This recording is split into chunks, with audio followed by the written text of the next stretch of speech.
All right, here we go. We're going back to a Western. Monday. Western It's Tuesday, Monday. Kyle. No, it's not. Well, not while we're recording this, but while they're listening to this. Okay. Well, all right. if they Egg on my listened, face. if they listened on the day it was released. Egg on my face. That is. So it could be any day. It could be. This is true. They could be listening to it on a Sunday, for all you know. Any day. Western. On God's day. They could be listening to this on God's day. Please don't listen to this on God's day. We're already in deep enough with that guy. We don't need anything else. Well, this movie is godforsaken, okay? It ain't great. All right, man. Kyle, what are we talking about today? Today we are doing the 1993 question Four. mark 94 the Yeah. 1994 American epic biographical Western drama dumpster fire Wyatt Earp. All of those were in quotation marks, except dumpster fire. It should be. They need to put that right at the top of the Wikipedia page. Yeah. Okay, so this is sitting at a 32% from critics and a 61% from audiences on Rotten Tomatoes.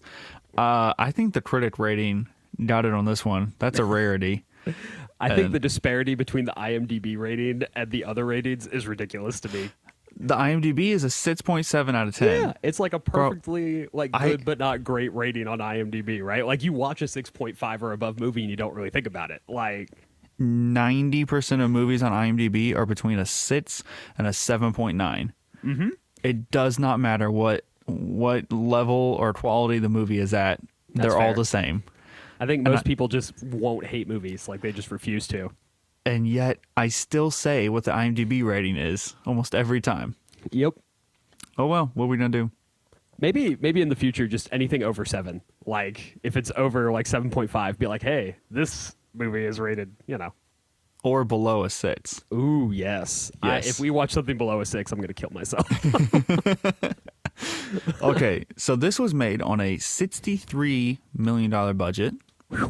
It made $55.9 million back. What was that little movie that came out like shortly before this one came out? Real similar. Man, We just talked about it not too long ago. Gravestone, yes? Gravestone, that was what it is. Yeah, right. Yeah. So, just one of the greatest Westerns of all time, motherfucking Tombstone came out 6 months before this did. Yep. And there's a lot of interesting things. We'll talk about that later on, about the behind the scenes and the production. But just know that Tombstone made $73 million off a $25 million budget. And a debacle of a production, like... In more ways process. than we discussed in our last one. Yes. Many ways. We've got quite a few names in this. We've got quite the cast going on here. So our title character, Mr. Kevin Costner, is really the engine at the front of this train. Okay, he is. and man, it's a slow train. It's a slow train. A slow train. Some say it still has not reached its destination. So Kevin Costner, we're going to talk about him for about the next 90% of this podcast. But there are a couple other names in here: Gene Hackman, Yeah. Dennis Quaid, Tom Sizemore. yeah, and a man named Michael Madsen. Michael Madsen was in Reservoir Dogs, which was Quentin Tarantino's first film. Broke onto the scene, huge hit. Michael Madsen played Virgil Earp, who was in this movie for maybe 15 minutes. Probably 15, 20. Mark Harmon. He Sorry. turned down. Hold on, but Michael Madsen specifically, he turned down a little role to play in this film. Do you know what role that was? Probably Wyatt Earp. No. Oh. He turned down Vincent in Pulp Fiction, one of the most iconic movies of the 90s. And one of the most, it brought John Travolta's career back. Yeah. Single-handedly, that one role did. And Michael Madsen turned that down, or, had to pass so he could play Virgil freaking Earp in Wyatt Earp. Oof. Okay. This was this was a bit of a drag to get through, but It's a doozy. Boy, I tell you what, we're gonna have some fun with this episode, Kyle. Oh yeah, I can't wait. It's gonna be great. All right, man. Let me just set the scene here, okay? All right. You're about to embark on a 3-hour and 10-minute journey, okay? We're gonna get a beautiful opening shot of a silhouette as Wyatt Earp is sitting in the saloon. He's got his coffee next to him, smoking. Two other cowboys walk in. Well, not cowboys, they're lawmen, but two boys walk in and they go, well, this is who's outside the OK Corral. And he goes, okay, let's go. And then this is where we start to go wrong. Hold up. Yet you're only 2 minutes into the movie. Yeah. We have 3 hours and 8 minutes left, and I'm already sensing issues. There's already a marked decline. So, unlike the fantastic storytelling out of order that is done in Pulp Fiction, we're just gonna flashback way old back, like 20 years back. We're gonna flash back to young Earp playing Children of the Corn, and he's gonna run away. But Papa Earp, Gene Hackman himself. Gene Hackman is going to talk about war. They're talking about the Civil War, right? Yeah, they are. Okay, yeah. All right. The Earps reunion, baby. So here comes Virgil, played by Michael Madsen, and his brother James. So the Earp brothers are reunited, and Papa Earp is going to say, nothing counts as much as blood. Everyone else is just strangers. And then a little bit later, he's going to say, I believe in the law about the most important thing after family. The most wooden, expose. It's the most lackluster motto for this epic. Look, Braveheart is not the best movie in the world, but that would be like William Wallace just walking up and being like, I hate England, I will free Scotland, and I will lose. Like, we'll just lay it out first 10 minutes. Right. Let's talk about our themes. I do like the duel that young Wyatt sees in town because it seems so realistic. So these two guys kind of barrel out of the saloon, rolling in the dirt, and he goes, let's finish this, or something along those lines, whatever drunk cowboys say. They both shoot, they both miss, and then they both shoot again, and they both hit each other, and they both die. So... And then you find out that the first wayward shot hit a horse. Right. Which, again, is realistic. Like, bullets have to go somewhere. They don't just disappear. But anyways, I do like that part. I just like how appalled young Wyatt is. Like, he really is. Yeah. Okay. Also, we're going to play geography games throughout this entire freaking movie because we're bouncing state to state to state, over and over. We're going to go to Texas for about 2 minutes and then come back for no reason. Yep. So just buckle in, boys. We're having a road trip. So now we're in Wyoming, 7 years later. Dutch and Wyatt are being chased by Dana cowboys. They outride them. The railroad is being built. I never realized that railroad spikes go on either side of the rail and they just kind of hold it in place. I thought it went through like a big nail. Nope, they're like there's no hole. They're like big tent poles. You just knock them in there and hold it down. How do you keep them perfectly together? Like, how do you keep them from being shifted? That doesn't make any sense to me.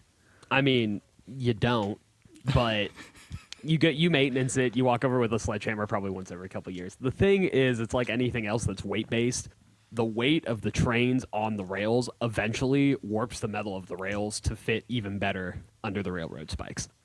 Okay, that's fair. Yeah. Okay, so all that happened, and we don't know why. There's a prize fight that takes place. Wyatt decides the winner. He's the referee. Oh, Wyatt is super loved by all these people around him, and they never explain what he did. But anyways, But he does make one guy mad, and he challenges him for a duel. And so Wyatt throws a cue ball at the guy's throat and then takes his gun. Okay, we're about 40 minutes into this movie, I think, at this point. So then he goes outside and he's gonna show how honorable he is. He's not gonna have sex with the prostitute, and he's gonna go outside and he's got this guy's gun around his waist, and that didn't make any sense because he already had a gun on him, like he already had a gun in his holstered on his hip. So he takes the other guy's gun, but they act like this is such a changing moment for him, but it just doesn't make any sense. So anyways, he is going to draw, aim, and reholster his gun and say boom every now and then as these fireworks go off. I'm not 100% sure what we were going for here. I don't know. Maybe it was he still has this young man's naivety around gunfights because he hasn't been in one yet? I don't know. I don't know, sure. But he had a gun on him already. Mm-hmm. But they played it like he's discovering what holding a pistol is like for the first time. Well, you got to remember in the scene shortly before that, where he's riding the Wells Fargo coach, I'm assuming, and they're being chased, and he tells his shotgun rider that he's never shot a man. I think the implication is he carries the gun because that's what you do, but he's never actually used it because he's the driver. Well, whatever. What were they driving? What are they doing? They're it's mail or it's valuables. It's how that is before trains were built. That's how you got stuff across the country, and bandits would try to steal it. So you had a driver and that's what riding shotgun comes from. It would be a guy armed with a shotgun riding in the second seat of the stagecoach. Very interesting. Okay, well, that wasn't explained, but whatever. All right. Nothing in this movie is explained. 100%. Okay, so Wyatt returns to Lamar to marry Urilla the gorilla. He gets a job as a city constable. Wow. He's going to... She dies, Dustin. Hold on. I'm spoiler. We're getting there. Spoiler. This movie's not good enough to spoil. She dies. So they're gonna do it in an empty house. And at this point, I got bored, and so I wrote down 5 things that moved quicker than the first act of Wyatt Earp. Are you ready for this, Kyle? I'm ready. All right. 5 things that moved quicker than the first act of Wyatt Earp. A person with dyslexia reading Spanish. Wow. Your grandmother installing an update on her computer. Wow. Loading summer 1995 Playmate of the Month pictures in 1995. Oh. Congress coming to an agreement. And the Walmart checkout line where the cashier is a 60-year-old woman who comments on every other item. Wow. All move much faster than the first act of Wyatt Earp. Yeah. Speaking of which, we're still in. So let's keep moving. So she rolls over on top of him. They presumably, Scoodly poop. Yep. And then she's pregnant this morning. Oh, yeah. That's the way it's... Obviously, that's not the way it's supposed to be, but that's the way it comes across. That's the way the transition is. You know a little something about that, do you not? I do believe I have never woken up pregnant. Oh. So I see. Urilla gets typhoid fever. She's not doing well, so they're quarantined inside their house. Weird time to have nudity in the film. Weird because in case your fetish is dying wives, her white dress soaked in sweat is completely transparent. Literally, in her dying gasps, her breast is just completely exposed. And I'm like, why are we doing this? It's unfortunate costuming, for sure. Oh, and she immediately dies afterwards. After just saying Wyatt 3 times. Yep. Yep. How far are we into this movie? Not far enough, brother. All right. So Wyatt's a drunk now. He's begging for meal money, and then... Oh, he burns his own house down, by the way. Oh, yeah, he burns his house down. He burns all of his belongings. He's a drunk. He has nothing. At this point, I realize the line delivery in this movie is absolutely terrible. Yep. I don't know if it's the lines that are terrible and just sound completely unnatural, or if it's the delivery. But I'm going to go with both. I think both. Wyatt assaults someone, robs a guy, gets arrested. Was this real? Did this happen? Yeah, so it's kind of like a snapshot of what he goes through. So after Urilla Right. dies, he does kind of lose his mind briefly. He's involved in a lot of legal problems. Right. In the movie, it is portrayed as a one-off beating and horse theft. In reality, he helps organize a mass horse theft in Missouri. Missouri. Actually, no, in Indian country, so Oklahoma. Oh. And That's less exciting. He is arrested. No and offense, Oklahomians. He's arrested, and they My would. Oklahomies. God. He's arrested, and they're going to try him properly. They set his bail, but he knows that they kill horse thieves, so Right. he sells his property, sneaks out through the roof of the jail, and heads to Illinois in real life. Okay. Well, hold on. Okay, so that's what happens in real life. But in the movie, In the he's movie, bailed out he- by his father. Old Yeah. Papa Earp's coming back. Big pet peeve. He's taught, or when he's in jail, they flash back to Urilla dying. Big pet peeve. Don't flash back to what just happened 15, 20 minutes ago. I remember. Yeah. I was there. We were all there. We were watching the same movie. Yeah. You don't need to show me again. Well, Like, they're if it's- probably assuming that you fell asleep somewhere around Urilla dying, and so they just want to fill you in after you've woken up. so everyone who woke up at this point, because this is our, like, objectively when the movie starts to get okay. So they just assume you fast forward through the first hour, and then they're just reminding you what happened. So anyways, he's bailed out by his father. He's like, you can never come back to Arkansas again. And then his dad's doing him some words of wisdom. Okay. Do you think you're the first man to lose someone? Okay, yeah, well, you gotta realize this is part of growing up. Okay. That's what life is all about. Loss. Nope, I don't agree with that at all. What do you mean life's all about loss? How Hold does up. that make any sense? Does Papa Earp have PTSD? What's happening What, here? what do you mean life's all about loss? That's so stupid. That doesn't even make sense. I mean, okay, objectively, people died a lot more in the 1800s than they do now. Like, But is that sure. what your life was all about? All the probably people that not. have died around me. That's stupid. Enjoy the moments that they're there. Like, that's the opposite of what you Dude. should say. Conspiracy theory, Papa Earp's a serial killer. Jesus. I was like, he said that, and I was like, that might be the dumbest line I've heard. Just kidding. We watched Napoleon. Yeah. All right. 2 years later, Wyatt has given up drinking. He has acquired the quickness of the draw. We show this in a guy who wants him to drink. He says no, and then before he can draw his pistol, Wyatt's already got his gun in his face. Mister, So- I've been in a real bad mood for going on 3 years now. Yeah. That's a long time to hold that. I mean, is- whatever. Okay. So he hires two skinners. Skinners are legitimately people who skin the buffalo, Carcasses. bison? Thank you. Could not think of that word. Okay. Let's say that again. So skinners are. People who skin bison carcasses. Right. Okay. Their names are Ed and Bat, who you learned is Bartholomew Masterson. Bartholomew. Did I say that wrong? I think it's just Mew, man. Bartholomew. Bartholomew? Yeah. Bartholomew? I don't think Bartholomew's a name. Bartholomew. I don't know. You say it fast enough, it all sounds the same. I'm gonna why read. they- I'm gonna listen to this back, and I'm gonna be like, no, it doesn't. That's why they call him Bat. So there's no argument over how to pronounce his full name. Right. Anyways, yeah, and that mystery lasted a whole 3 minutes. Like, I guess it wasn't that bit of a payoff, so it's fine. Yeah. So now he's working at. Okay. Hold on, going back real quick. Okay, so they're just killing these buffalo. They're just shooting them, skin them. They come back with a whole bunch of hides. Was this part of that government project, quote unquote, that was really to like drive away the bison, like intentionally taking away the food source for the natives?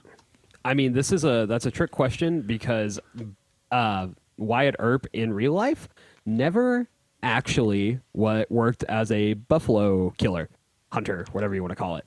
That was more than likely a cover for the pimping and bouncing he did in brothels in Peoria, Illinois after he escapes prison for horse theft.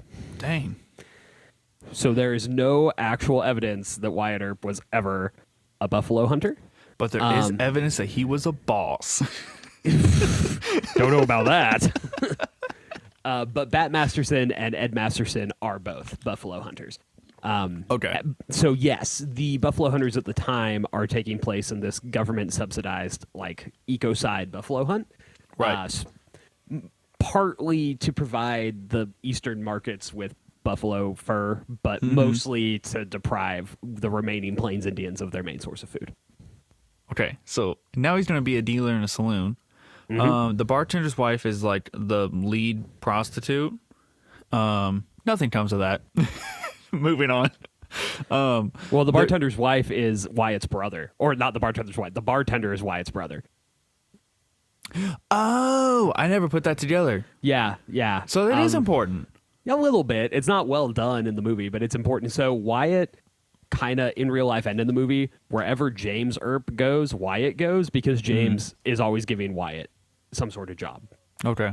Because at this point, Wyatt's a guy with, trauma from his wife dying, and he's big and he's burly and he's willing to kick somebody's butt. And James is like, I routinely own bars and brothels. I'm happy to have you kick people's butt. That's fair. Yeah. Okay, well, that does make sense. All right. Foot in my mouth. I got it. All right, moving on. So there's a man shooting up the town. The deputy quits. And he's like, I don't get paid enough for suicide. Valid. And then Wyatt just takes his badge, walks in, and, de-escalates the situation, a.k.a. shoots him in the leg, throws him in the street. Yep. And so now, for $100 a month, the legend of Wyatt Earp as a lawman has officially begun. Mm-hmm. And our movie's almost going to get good here. Almost going to get good. So close. So close. So close to good. So Morden Earp and his wife Lou, who you think Wyatt Earp is like stricken with, he's like, oh my God, I've never seen someone so fine in my life. Yeah. And then nothing happens again. Right. They moved to Dodge City, Kansas. What is the significance of the cattle trade in Dodge City? Well, I got to back you up a little bit. They moved to Wichita, where Wyatt is first. Oh. And then the scene where Wyatt brings his brothers and the rest of his posse, that's Dodge City. Like, see, I just skipped over it because it doesn't matter. It doesn't explain. I know. Does not move this narrative forward. But the significance of both Wichita and Dodge City is that not only is Wyatt Earp a lawman in both, and not only does he get hired in Dodge City based off of his exploits in Wichita, but they are both towns born of the brief but very profitable open range cattle ranching that goes on in the middle of the United States from Texas all the way to the Dakotas. And so before like established ranching is a thing, free grazing, cattle drives like you see in John Wayne movies. Right. They were an actual thing that actually happened. They would take cattle from the Mexican border, legally purchased usually, and just distribute them throughout the country. And Wichita is the first main hub in that area of the country, and it has a railroad at that point, so it ships most of the beef east back to St. Louis, Chicago, where the big meat plants are. Right. However, fun little historical tidbit, Texas Longhorns are the preferred free-range cattle because they're super hardy and they're tough and they can survive on very little grass and very hard temperatures. However, they carried, at the time, a certain tick that had a disease they were immune to, but that would just absolutely ravage eastern cattle breeds like Angus and Charolais and Hereford. So Kansas itself, the Kansas state legislature, made a law that cattle could not pass a certain line in the west, and Dodge City is about 150, if I remember my drive from Colorado right, miles further west than Wichita. Okay. So then Dodge City becomes the new Wichita. Oh, okay. Very interesting. All right. Learn about cows, people. All right. Is the Clements crew real? No, they're a symbol, at least not that I could find. They're a symbol for, at the time, these ranchers, these free grazers. They're from everywhere. They have rough and tumble guys as their crews. And yeah, they would go into towns and raise hell because it's kind of like being on a boat. You've been in the middle of nowhere for weeks and weeks and weeks and weeks, and then you finally get to civilization and you lose your mind more than a little bit. Okay. So it's again, kind of like him beating the guy and stealing his horse. It's a representation of the type of criminal element he would have faced in Dodge City. Okay. All right. So he's going to make $2.50 per arrest, and he's pulling in $1,000 a month. That's 400 arrests. Wyatt, what are you doing here, man? Yeah. He's getting a little punchy as the law. He does prove himself right in a situation where a man has a derringer hidden in his hand. Ed Masterson's trying to talk him down, and Wyatt just comes up and knocks him out from behind. But Ed believes he can be more of a peaceful officer, and the mayor raises concerns about how Wyatt handles himself and handles himself as a lawman. So Ed Masterson ends up replacing Wyatt. And then Wyatt's going to go down to Texas again. Here we go, traveling across country again. But Ed Masterson stays and gets shot. Mm-hmm. Did he really get shot? Did he really die? Yes. So Ed Masterson is the heir apparent in Dodge City to Wyatt Earp.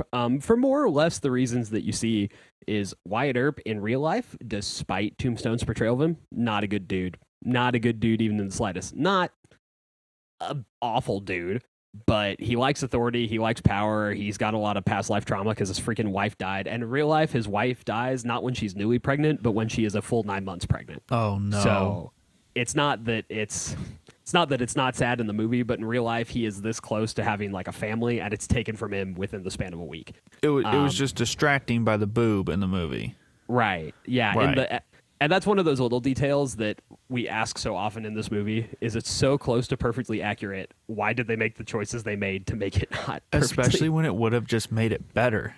Yep. You know? So Ed Masterson is a deputy marshal under Wyatt, and then he is voted in the marshal. Wyatt leaves. Ed Masterson is a nicer, more go-lucky guy than Wyatt Earp, and I'm going to read his actual account of how he was shot just because it is the baddest thing I've ever heard in my life. Wait, Ed Masterson's account of how his own account of how he was shot? The account of how Ed Masterson was shot. Oh, I was going to say, yes, that is the baddest thing I've ever heard. Because he's writing down in a journal, I was shot today. Mm-hmm. Okay, continue. Yeah. So it is he's actually shot twice. Oh my gosh. First time is in 1877. He shot in the right breast by a random cowboy in the Lone Star Dance Hall in Dodge City. His right arm is paralyzed, but he already has his gun drawn, so he yanks his gun out of his dead right hand with his left hand and shoots Shaw in the arm and the leg, and then makes a full recovery. Wow. And actually, I was incorrect. That was while he was serving under Wyatt. Okay. He takes a leave of absence for his wound, and then this man named Larry Degger is voted to replace Wyatt, and then Ed Masterson replaces Degger. So, so there's again, it's a little passing of the torch. Yeah. a little passing of the torch, but in real life, yeah, Wyatt's voted out because people stop liking him because he's punchy. Then he recruits his brother Bat Masterson to be his main assistant deputy. Mm-hmm. And then in March of 1878, he makes a new plan to keep people from having guns in the city. Obviously, people don't like this. Mm-hmm. So he faces down this man, Jack Wagner, who's drunk. He's attempting to disarm him. He's shot in his right side. Bat Masterson, his brother, runs across and shoots and guns down Wagner and his boss, who is also there, his trail boss. Ed Masterson collapses but is firing at Wagner and Walker the whole time, drags himself back up, and then walks to the hospital where he dies an hour later. Wow. And the whole time he's walking, his clothes are smoldering because he was, like in the movie, he's so close to the muzzle blast that it lights his waist jacket on fire. I totally forgot that. I was like, why is he on fire? Because he's so close. That made sense. It ignited his clothes. Mm-hmm. Very neat. And there's still a disagreement over whether Bat Masterson, so Ed's brother, did the killings of the men who killed Ed, or whether Ed killed one of them, because even though he is shot mortally wounded in the side, he responds so quickly, again, with his non-primary hand, that nobody can tell who guns down his assailant. My gosh. All right, man. So Ed's dead. We're in Texas. And Rip to the great Ed Masterson. Bill Pullman. Rest in peace. Bill Pullman. Downgrade from president, I would say. Yeah, he didn't make a cool speech in this one. He kind of just got shot in the street like a dog. But, oh, man. Yeah, well.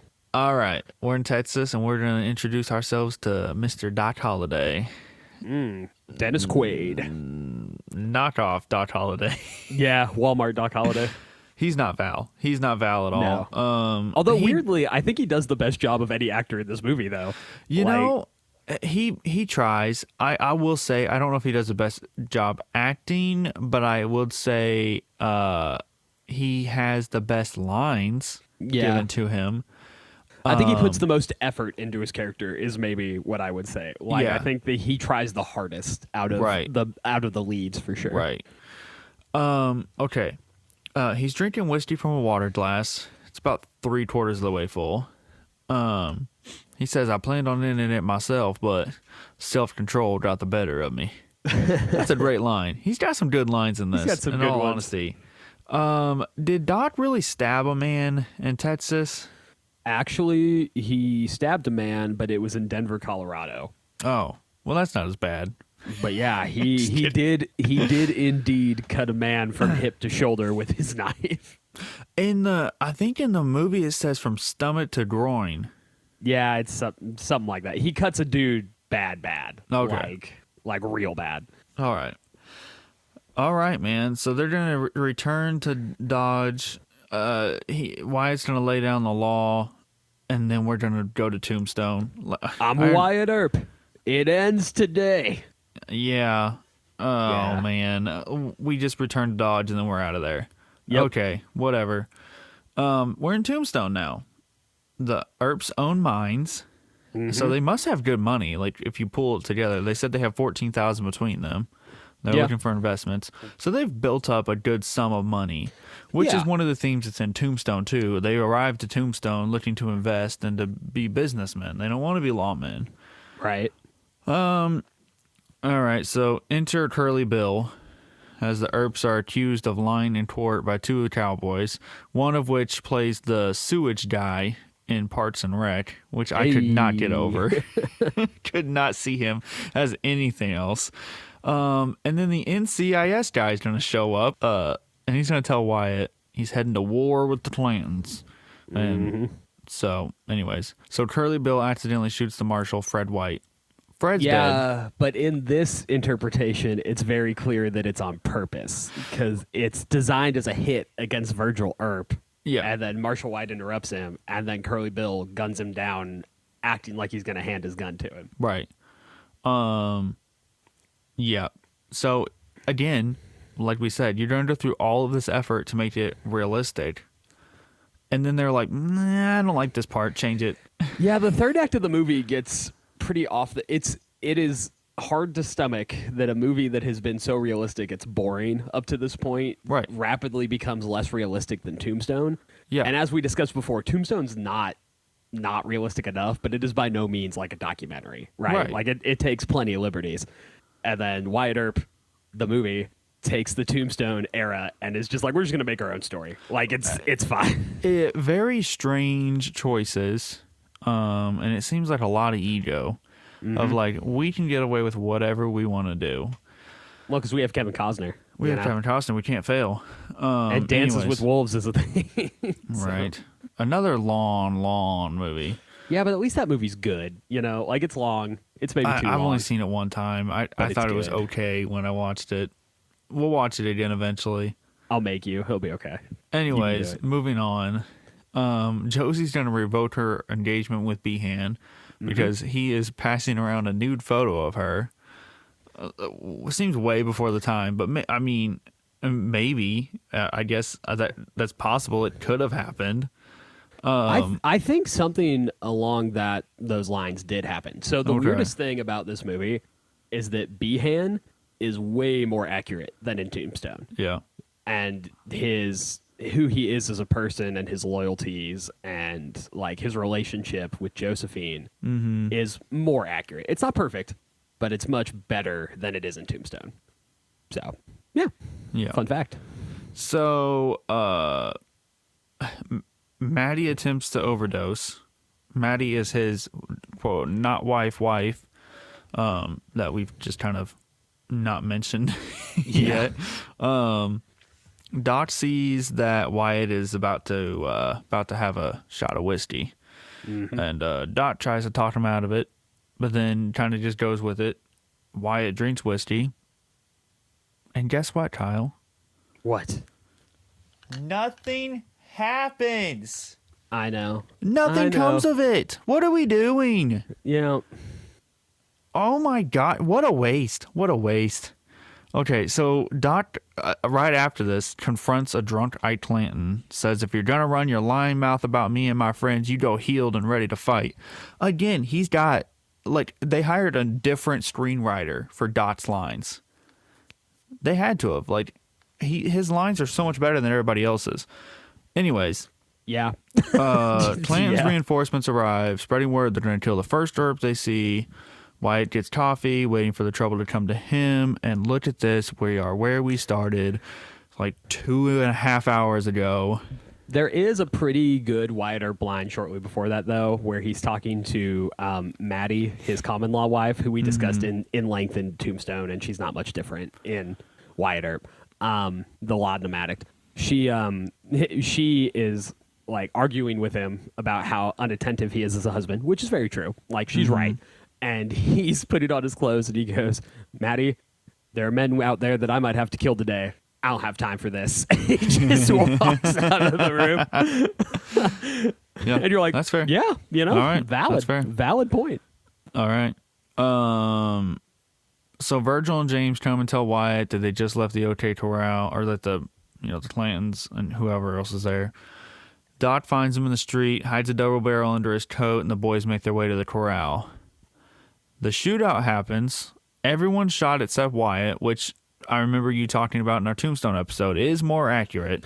Yeah, the OK Corral fight in this is far more accurate than Tombstone. Not as good. No, it's not.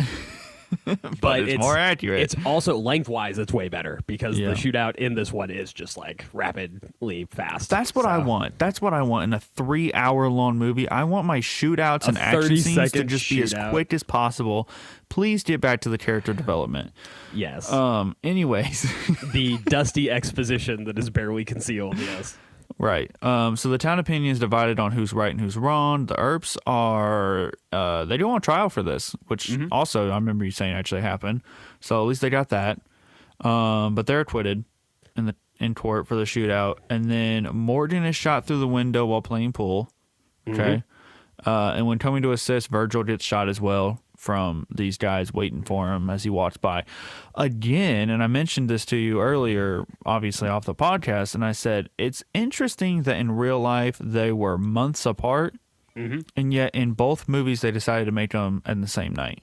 Yeah, and in Tombstone it's kind of vague. Like, it's possible that in Tombstone it's a couple days, but the implication in both movies, especially Wyatt Earp, is that, yeah, they happen back to back. And in reality, if you're trying to scare people out of town, you don't start with the kill shot, because that will just do exactly what happens. It'll make the survivors come after you. So I think it's in October of 1881, like shortly after the OK Corral shootout, Virgil is ambushed in the dead of night, much like in Tombstone. Same thing happens. He's crippled in his arm. It's a well-known historical thing that happens to a well-known marshal. And then fast forward to January, I believe, of 1882 is when Morgan Earp is shot.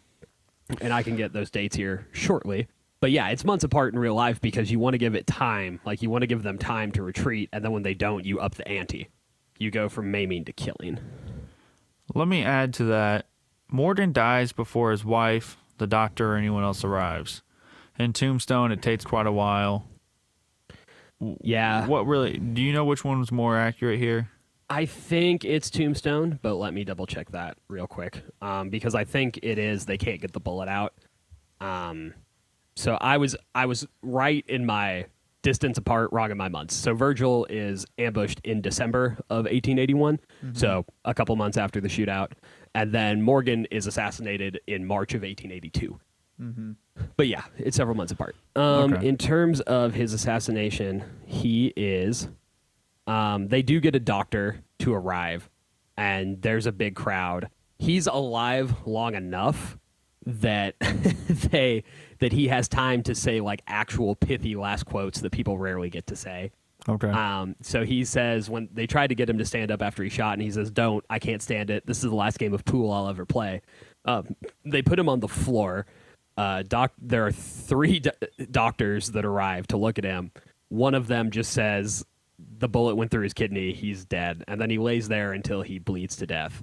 But they were all there. Now it's murky as to whether his wife was there when he died. They probably wouldn't have let her be there. So I think I think Tombstone's too dramatic and Wyatt Earp's not dramatic enough in terms of realism. Tombstone, like, there wouldn't have been a crowd gathered. They just wouldn't have let there be one because the doctor has to work, and they certainly would not have let his screaming wife be there. And then in Wyatt a Earp, dog. Someone shut that dog up. and then in Wyatt Earp, he just doesn't die that fast. You don't die that fast from a wound through your kidney. Right. Like, you just don't. It takes a hot minute, unfortunately. Yeah. But it's about an hour is what it takes for him to die, and then they put him in vigil state at the lounge, and then his family comes and gathers around him.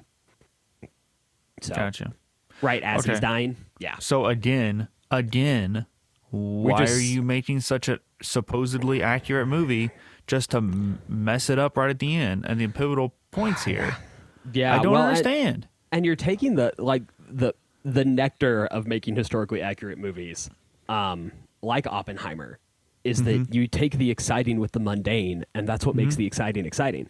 If all you take is the mundane and then you change the exciting parts of real life to make it to where they don't read as true, what are you doing? No, like, they're less exciting. Yeah. What is the benefit here? Right. All right. Anyways, they're heading to California. Hey, do we know if Maddie ever tried to actually shoot Wyatt? No, we don't have any idea. Okay. Probably not, Yeah. But I don't know. only because I feel like if that had happened, that'd be something that was recorded somewhere. Right. Okay. So there's some great cinematography during the train station and Tucson scene. That's something that's praised about this movie is that the cinematography, well directed, just too long of a story. It's okay. It has its moments. I don't think it's anything over the top. But this scene, it does look nice. Wyatt, in clear view of everyone around him, is going to unload both barrels of a shotgun and a revolver into this guy. So Earp and Doc are now wanted. Yep. And then here we go. They're going to send out after Curly Bill and his posse, and they're going to find Indian Charlie. Do we know if Indian Charlie was real? Yeah, so here's another weird thing, is that once they get out of Tombstone and they go on the Earp Vendetta ride, suddenly it becomes really accurate again, because Indian Charlie is one of the 3 confirmed cowboys that are killed during the Earp Vendetta ride, the 3 or 5 or whatever I said during Tombstone. And he is the first one, and he is directly witnessed ambushing Virgil Earp. Gotcha. He's the only person that gets identified, but there's a couple people who claim they see him running from the site of the ambush. Well, at the same time, though, looking back, the only non-white one is the one who's identified. Yeah. Yeah. But on the flip side, it is well documented that he hated Virgil more than most cowboys. So it may be legit. Maybe. I'm just saying. You never. I mean, it could be either one. Okay, it could go either way. Yeah. In a very awkward chase scene, they find Indian Charlie in this cabin. They chase him through the woods, and then Wyatt draws his gun, has it pointed at him. Yes. Indian Charlie raises his hands. Right. Wyatt puts his gun back in the holster. Right. Indian Charlie lowers his hands. Uh-huh. Wyatt makes to look like he wants to duel Charlie. He throws back his coat. Charlie wants none of it. Puts his hand Doc back Holliday comes out of nowhere with his stupid little snub nose revolver that he would not have been using in this context.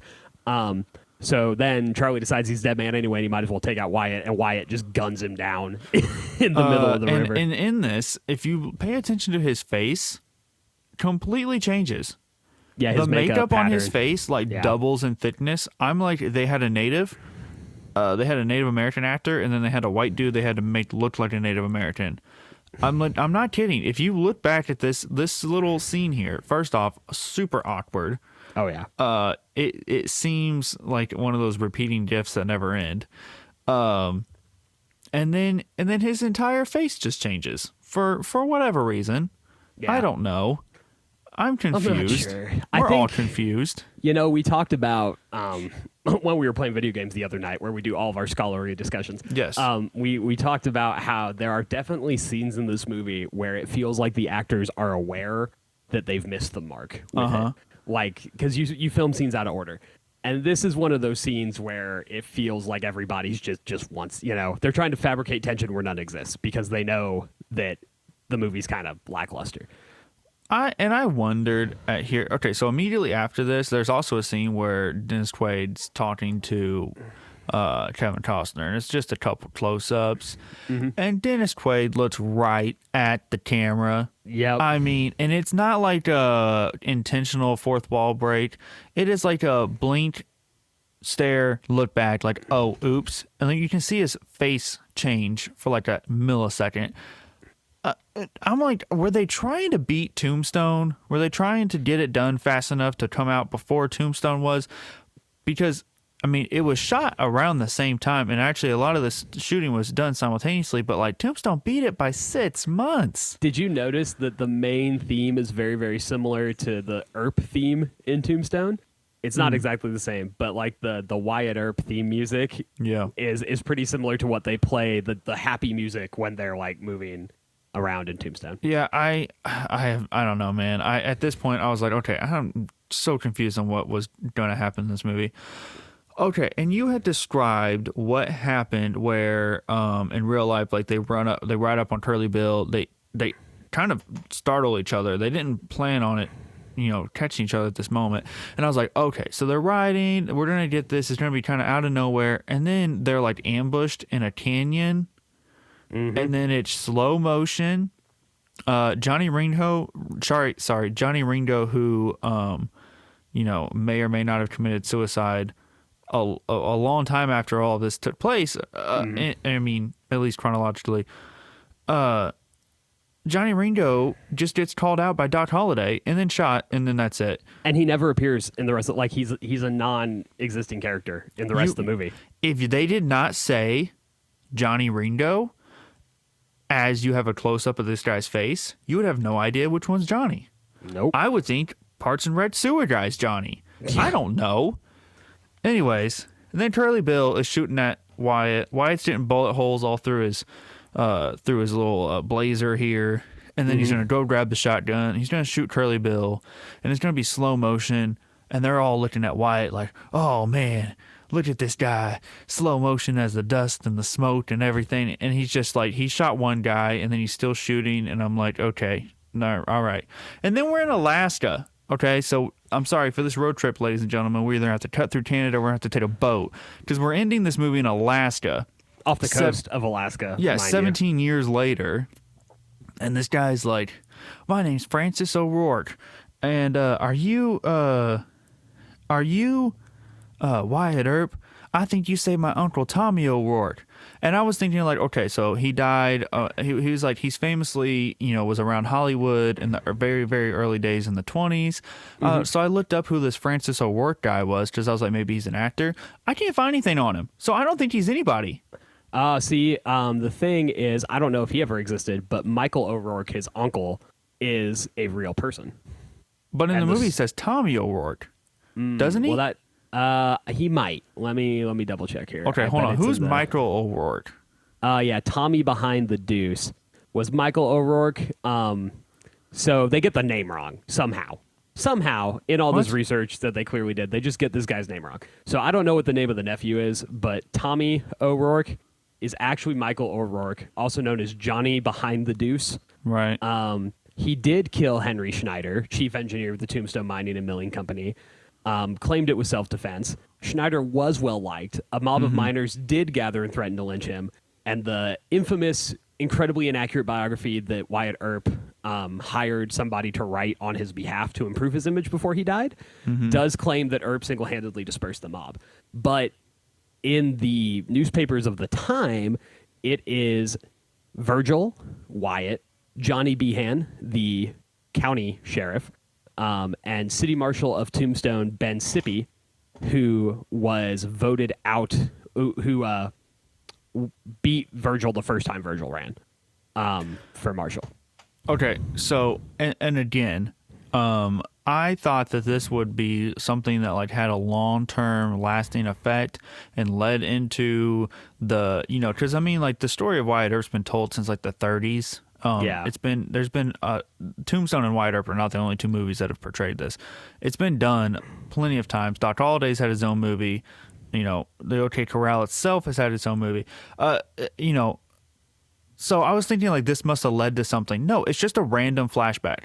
Yep. It has no bearing over the future or the legacy of Wyatt Earp. Nope. So the only what thing, was the point? The only thing it contributes is when Wyatt says some people say it didn't happen like that, and Josephine says it happened like that. So that is kind of like a wink, wink, nudge, nudge to the like Wyatt the man versus Wyatt the legend is a very different person. Yeah. But it's so in a movie full of just like heavy-handed like connections. It's so subtle, and at the end of a movie that's too long and too boring for you to care anymore, that it just goes right over your head if you're not really paying attention for it. So if the movie had stuck to its, no pun intended, stuck to its guns here, and what had made something that showed, which I guess it did to an extent, had showed the, less than favorable side of Wyatt, and had done everything accurately, like that would make more sense. But you changed history throughout the movie. Mm-hmm. So your wink, wink, nudge, nudge doesn't really have the same bearing. You didn't show that this guy was flawed and then be like, oh, look at how he's remembered, though, because of, the changing of how these stories were told. And the movie's already so long, take an extra 5 minutes and have Wyatt correct this young man on how it actually happened. If you want it to be powerful, like have him tell him the real story. Mm-hmm. And then you can have some pithy quote about, just the heroes you remember, the heroes that like are told about aren't always the heroes that were actually there. Something like that. And then it's like, oh, okay, there we go. No, but family's the only thing that counts. Everyone else is strangers. God. That's our motto for the movie instead. All right, man, this movie's over. Throw it in the garbage, dude. I'm done with this. I'm so glad I watched this for free. Oh, man, if I'd spent money, I would have been upset. Okay, so let's do our reviews, and then I'll do a couple of little fun facts real quick. Okay. All right, let's get our timer up here. Did I start? Did you? I don't even know. We're out of order, so I'm so confused on where we are. I'll start this time. I know that the last one we recorded, you started. So. All right, let's do it this way. All right, you say when you're ready. Okay, I'm ready. All right, and go. Okay. I don't hate this movie. I don't like it, but I don't hate it. You're wrong already. Shut up. Quit taking my time. Because enough of it is historically accurate that you can walk away from this movie if you quit paying attention once he gets to Tombstone, knowing something about the real human Wyatt Earp. That being said, it's clunky and it's slow and it's not very well done, and the actors clearly don't like being in it. Personal enjoyment factor, I give it like a 5 out of 10. I don't want to kill myself afterwards, but that's it. Historically, 7 out of 10 because the third act is atrocious. Go. Okay, man. Dude, there's so many things wrong with this movie. I don't even know where to start. The pacing, the script, the acting, everything. Everything's wrong with this movie. It's directionless. I feel like I want to compare. This is like a 90s Napoleon. Like they call it an epic, but it just doesn't feel epic. I'm running out of time. I'm gonna give it a 4 out of 10. It's probably my lowest score yet. I don't even know. I hated it. Yeah, I did not like it. That's so fair. All right, we made it, just barely, but we made it. All right, ladies and gentlemen, this movie was released and it went all the way to number 4. It made it to number 4 behind Lion King, Speed, and Jack Nicholson's Wolf. It was nominated for Best Cinematography at the Academy Awards. Yeah. Kevin Costner won, not even just nominated, won the Razzie Award for Worst Actor. 100% stand by that. Oh, yeah. Especially during the first act. Horrible. The thing that hurts me is that if you've watched Hatfields and McCoys, which granted is like 20 years after this movie is filmed, you can see what Kevin Costner can do in a Western gunshot style film that he is given competent dialogue for, or like I just realized about? The other star of that, Bill Paxton, is in Tombstone. Is he? Bill Paxton? Oh, Bill Paxton. Yeah, I'm sorry. Yeah. Bill Paxton isn't. I was still on Bill Pullman somehow. And so I was like, the hell? What? Today we celebrate our Independence Day. Cowboy Bro, hats and two families shooting at each other. The Cowboys just looked at him. Oh, it's just that crazy guy. All right, Yeah. never mind. We're fine. He thinks he's the president. He thinks he can fly. I don't know what's wrong I with don't him. know. All right. So it won. Kevin Costner won a Razzie Award for Worst Actor, well deserved, and then it also won Worst Remake or Sequel, of which it was neither, which I think is hilarious. I do think that if they had beaten Tombstone to the release, I think it would not be viewed as poorly in the sense that even now you watch it and you're like, if Tombstone already exists, why is this movie a thing? And you have to remember that like they were filming at the same time, so it's not like they knew the Tombstone was going to be awesome, and they probably didn't even overly know that Tombstone was happening until it was too late to do anything about it. So a little bit about what happened. Kevin Costner was offered Wyatt Earp in Tombstone. Dude, thank God he said no. I love Kevin Costner. I do. Wyatt Earp is not his role. Like he should stay away from 100%. that. So first off, he was offered Wyatt Earp's. He was offered the starring role in Tombstone. He said no. He didn't want to do it. So then because he didn't like the script, he wanted to do something that was focused only on Wyatt Earp. So we've heard what the original script of Tombstone was like and how Kurt Russell had to like rewrite it. So, he probably wasn't wrong. Apparently he took like 20 minutes or 20 pages out of the script for it. So he kind of took over it. But anyways, so Kevin Jarre, the one who wrote Tombstone, wrote the script, Kevin Costner's offered the lead role. He says no. He goes and he essentially gets his own script written. Originally, it was going to be a 6-episode miniseries. And then it got, whenever Kevin Costner got onto it, they went with a theatrical release instead. The 6-hour miniseries would have been so much better. I think so. Probably. Maybe. I don't know. So there was a lot of production that took place simultaneously. Costner really tried to use his pull to get Tombstone shut down. So this includes, first off, that's why Tombstone was on a $25 million budget, because they had to go with essentially a friend of Kurt Russell's to actually pay for the project. Secondly, all of the Western outfits for filming were taken and used by the Wyatt Earp film, so Tombstone didn't, or the Tombstone crew didn't have any. So they had to travel to Europe to purchase their outfits, which Russell says was a blessing in disguise, because that's where the wealthiest people of Tombstone would have bought their clothes anyway. Europe. So Costner then used his clout, essentially, to convince most of the major studios to refuse to distribute Tombstone, which affected the casting on it, because Willem Dafoe was supposed to play Doc Holliday. Ooh. But the only distributor that would go with it, which is I'm gonna say this wrong, Buena Vista, which is a part of Disney. They were the only ones that would distribute it, and they said no to Willem Dafoe, and so they picked up Val Kilmer instead. Tombstone's a Disney movie. You heard it here first. Essentially, it was distributed by Disney. It needs to be on Disney Plus. I petition right now.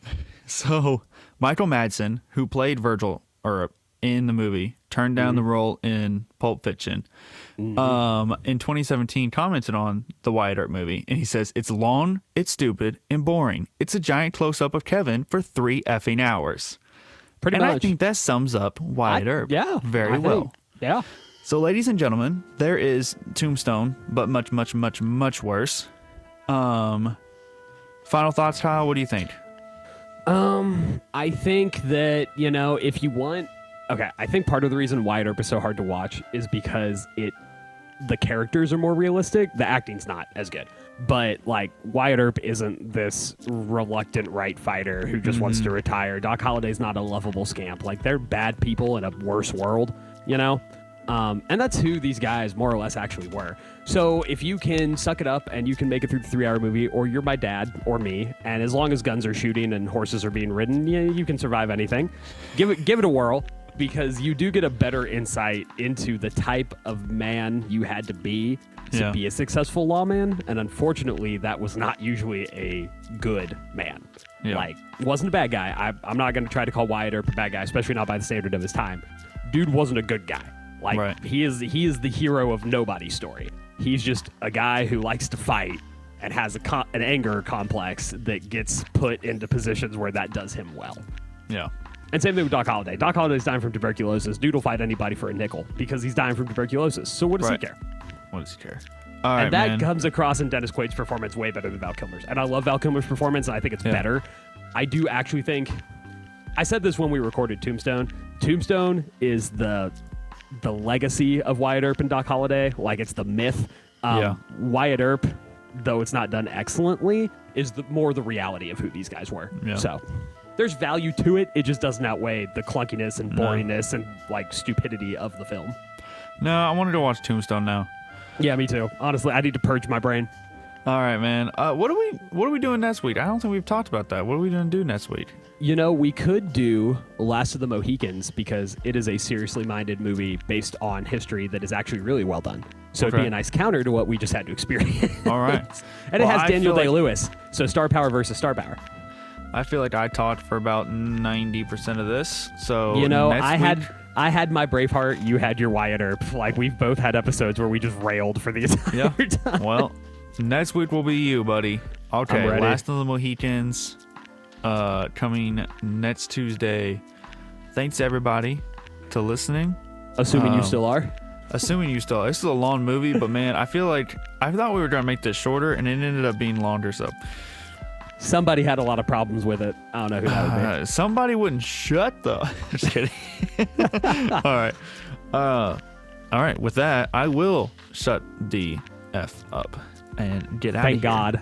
So thanks, Kyle. Yeah, you're welcome. All right. See y'all. I'm Wyatt Earp.